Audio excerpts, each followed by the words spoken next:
In this story, we see the Iron Man famed actor Robert Downey Jr. Here he plays the role of a veterinarian who can talk to animals. If you are an animal lover and an Iron Man fan, then you will surely enjoy this story. Anyway, at the beginning of the story, we meet Downey's character, Dr. Dolittle, after whom the movie is named. He is an extraordinary veterinarian who not only treats animals, but can also speak with them. In this movie, we see Dolittle communicating fluently with animals, and they, in turn, speak to him just like humans. His wife was Lily, whom he loved very much. Lily was also a veterinarian, and, in addition, an explorer. She used to search for various new medicinal herbs. The two of them were living a very happy life, and their main job was to heal sick animals. People would come to Dr. Dolittle from far and wide to get their pets treated. But one day, Lily passed away. She had gone to a mysterious island to bring back a special medicinal herb that could cure all kinds of diseases. However, on her way to the island, she was caught in a sea storm and was lost forever. After this incident, Dr. Dolittle was so mentally broken that he closed the doors of his home to everyone. He stopped meeting any humans and began living in his vast mansion only with his animals. 5 years passed this way. Next, we see a young boy named Tommy, whose father was teaching him how to hunt. It's worth noting that Tommy had a lot of compassion for animals and did not want to kill any creature. But under his father's pressure, he had to fire a shot, and the bullet hit a squirrel. Seeing this, Tommy felt terrible and wanted to save it.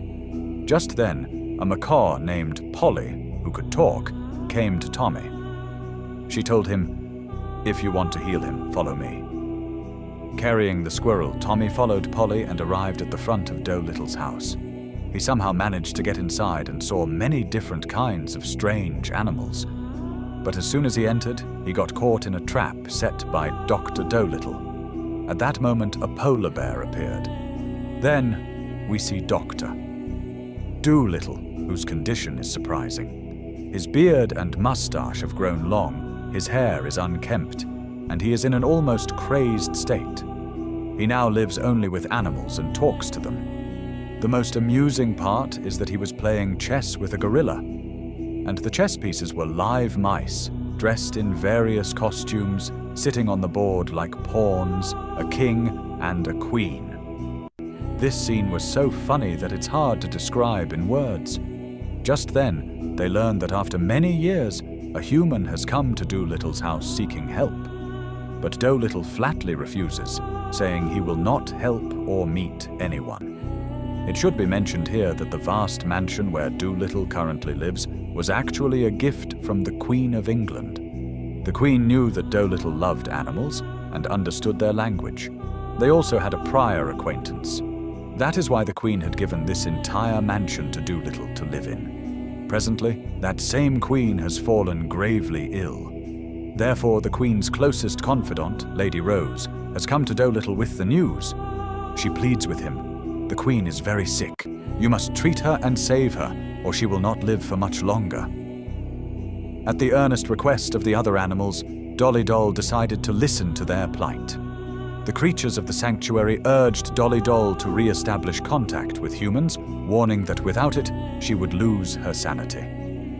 Just then, a parrot arrived, revealing that someone from the Queen's retinue had come. However, the purpose was not a friendly visit, but a desperate plea for help in saving the Queen's life.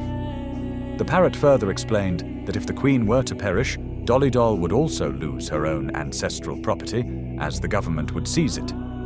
This realization struck a chord with Dolly Doll. She pondered that for the well-being of everyone, and for their very survival, she must help the Queen. With this decision made, Dolly Doll opened the main gate for the first time. Waiting outside were Tommy and Lady Rose, who had already become acquainted with each other. Upon the gate opening, they were welcomed. Inside, Tommy and Lady Rose were met by a formidable-looking gorilla. Their immediate reaction was a startled scream, revealing that despite its intimidating appearance, the gorilla was actually quite timid. As they ventured further in, the other animals in Dolly Doll's sanctuary were surprised to see Lady Rose. They had no prior knowledge that someone from the Queen's side was expected. Lady Rose, however, was not surprised, as she was already aware of Dolly Doll's sanctuary, a place solely inhabited by animals. Tommy and Lady Rose approached Dolly Doll. Tommy explained that he had brought a squirrel whose condition was dire and implored Dolly Doll to heal it. Dolly Doll then prepared everyone and began the squirrel's treatment. Following the operation, the squirrel made a full recovery. Finally, persuaded by the parrot's insistence, Dolly Doll agreed to meet the Queen. She gathered a team of her best animal veterinarians and set off for the Queen's palace. Tommy, eager to accompany Dolly Doll, pleaded to be taken along as her assistant. Although Dolly Doll initially declined, Tommy managed to sneak along and reach her side, unnoticed by others. Upon reaching the Queen's royal court, Dolly Doll and her companions were initially stopped by the guards. However, they soon recognized Dolly Doll as the renowned physician and were granted permission to enter. Inside, they discovered that the Queen was being targeted by those closest to her. Specifically, Matt Fly, a trusted confidant of the Queen, had conspired with the Queen's own attendants and even her general. Dolly Doll examined the Queen, discerning that she had been poisoned by her scent. She then questioned the octopus present in the same room. The octopus revealed that the Queen had been administered snake venom, and the only antidote was the fruit of the Eden tree, which possessed the power to cure any illness. It was also noted that the parrot, who had been urging Dolly Doll, had died while attempting to retrieve this very fruit. Dolly Doll, understanding the gravity of the situation and the need to save both the sanctuary and the Queen, agreed to undertake the mission. Before embarking on the journey to find the Eden fruit, the Queen's loyal attendant instructed Dolly Doll to personally prepare and feed the fruit to Queen Victoria, ensuring no one else administered it. She also left behind her trusted dog with specific instructions and an insect detective, resembling a twig. Tommy, still eager, once again expressed his desire to join Dolly Doll on the perilous sea voyage to retrieve the Eden fruit. However, Dolly Doll hesitated, aware of the dangers of the sea. Yet the parrot, knowing Tommy's kind heart and his deep affection for animals, intervened. As Tommy returned home dejected, the parrot, along with his friends, a giraffe and a frog, went to Tommy's house and persuaded him to come along. The city's guards and soldiers pursued them, but the giraffe's incredible speed allowed them to evade their pursuers and reach a location with a half-broken bridge. Dolly Doll, assuming she might travel by ship across this point, instead made a daring leap from the broken bridge, clinging precariously to a wooden lift. The narrative unfolds with an unexpected turn of events as Dolly Doll falls directly onto his ship.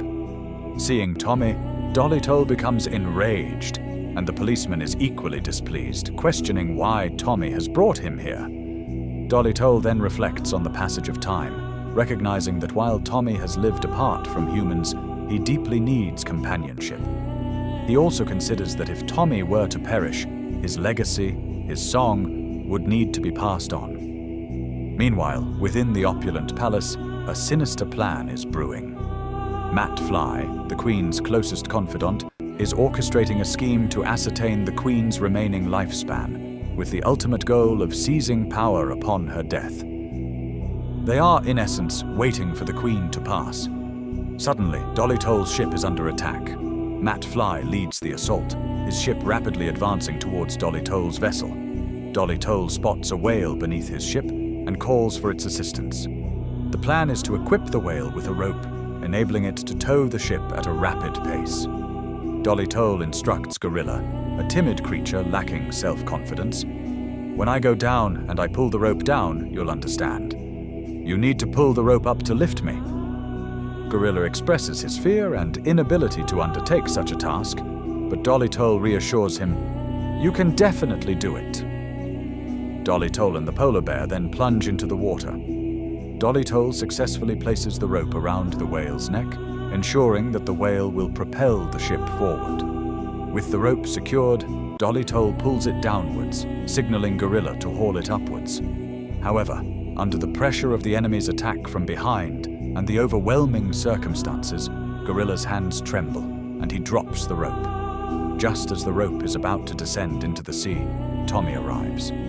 With all his strength, he rescues Dolly Toll from drowning. The polar bear quickly reaches the ship and grabs the rope, and finally, Dolly Toll is able to return to safety on board. The ship, now powered by the whale, speeds away like a speedboat, leaving Matt Fly astonished by its incredible velocity. They realize the whale is providing assistance, and Matt Fly muses whether Dolly Toll can communicate with whales. On board, Dolly Toll reveals to Tommy that Lily had tragically died while searching for the Eden fruit. Lily had set out on this quest, but her ship was lost in a storm, leading to her demise. All her research pertaining to the Eden fruit was meticulously documented in her books, which contained crucial maps. Therefore, their immediate priority is to locate Lily's book before they can pursue the Eden fruit. The book is located on the island where Lily was once a princess, and they learn that her father was the king of this island. They journey to the kingdom and infiltrate it in disguise. Lily's father, the king, is reached at the royal banquet. To ascertain the book's whereabouts, they enlist the help of the palace ants. However, the ants demand 2 sacks of sugar in exchange for the information. Ultimately, they reach the book's location, but the passage is too narrow for Dolly Toll to navigate. Tommy confidently states, "I can go there. I'm smart enough. I know what I need to do." Tommy stealthily enters Lily's father's chamber where the book is kept. He retrieves the book, but upon attempting to escape, he is apprehended. Dolly Toll is also captured, and both are arrested and imprisoned. In their confinement, Lily's father expresses his immense anger towards Dolly Toll, holding him solely responsible for Lily's death. He proclaims, "My daughter was a princess. If she hadn't fallen in love with a doctor like you, she would be alive today." Fueled by this rage, he releases Tommy. Dolly Toll is left to face his imprisonment alone. As Tommy waits outside, he confides in the Firefly about Dolly Toll's dire predicament. The Dragonfly quickly boarded the ship. The ship was then docked at the harbor, and Doll's other animal friends were called to help. We then see Doll being brought to her room, where the tiger has been released to kill her. Lily's father wanted to sentence Doll to death. Due to a past trauma with the tiger, Doll had become mentally broken and isolated herself by locking her door. The tiger then attempts to kill Doll multiple times. Just as the tiger is about to kill Doll, Doll's best friend Goalie arrives with a stick. We know Goalie to be very timid, but seeing Doll in danger, she gathers immense courage and fights the tiger, defeating him. After this, Doll, along with all her animal friends and the book, leaves the palace. However, as soon as they step outside, the notorious villain named Matt blocks their path. We learn that Matt has also discovered information about the Eden tree's fruit and desires the fruit for himself. Before leaving, Matt completely destroys Doll's ship. Meanwhile, the Queen has very little time left. She is rapidly deteriorating. Since Doll now has no ship, no book, and the Queen is also not going to survive much longer, Doll becomes disheartened and accepts defeat. However, Lily's father overhears Doll's conversation. In fact, Lily's father also knew about the Eden tree's fruit and that his daughter had died while trying to retrieve it. Because of this, Lily's father first approaches Doll with great anger. We assume he might kill Doll as she had just escaped. But suddenly he tells Doll, "You must fulfill my daughter's last dream." With this, he gives Doll a better ship, so that Doll can fulfill Lily's dream of collecting the Eden fruit. Meanwhile, Matt Light follows Doll's ship and reaches the island where the Eden tree is located. They then reach a cave. Doll thinks the Eden fruit might be nearby, but cannot figure out its exact location. At that moment, Matt Light appears and asks Doll, "Now tell me, where could that tree be?" Doll replies, "I know nothing about the tree. If If it were here nearby, you would have seen it too. I only know it is here. Enraged, Matt strikes the ground forcefully. This awakens a dragon sleeping there, and in its fury it begins to scorch everyone. Finally, Doll falls into the dragon's clutches. However, Doll could understand the language of animals. So she tries to communicate with the dragon. The dragon was female. Doll speaks kindly to the dragon.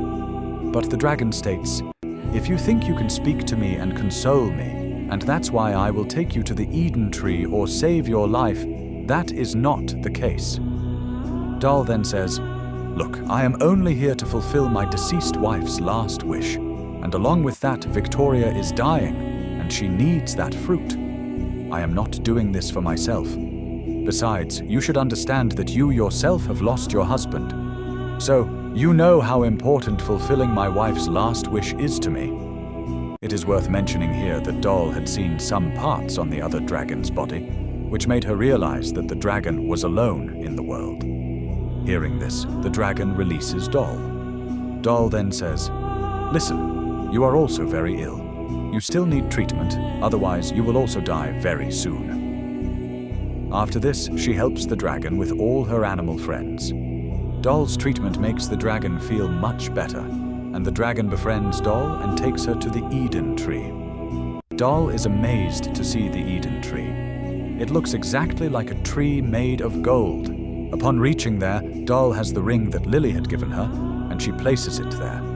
Then, taking the fruit from there, she heads towards the Queen's palace. However, upon arrival, they find that the Queen's minister has taken over the entire palace, and the soldiers there are divided. They are not allowing anyone to enter.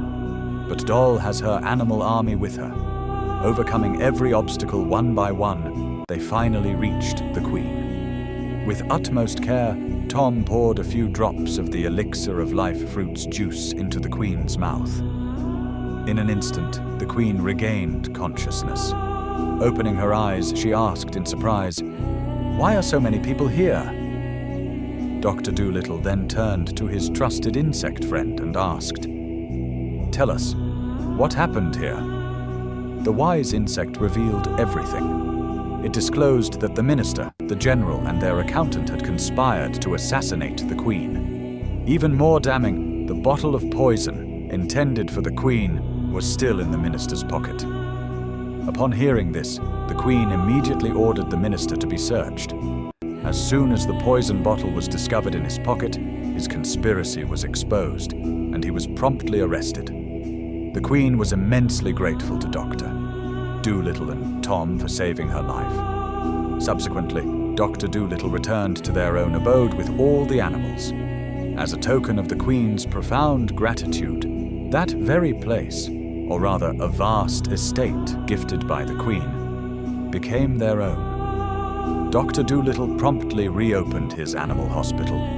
He also kept Tom by his side as a valued assistant. Together, they now work tirelessly, day and night, healing sick animals. We hope that Dr. Dolittle's noble work will continue to flourish and inspire in the years to come. And thus, the story concludes.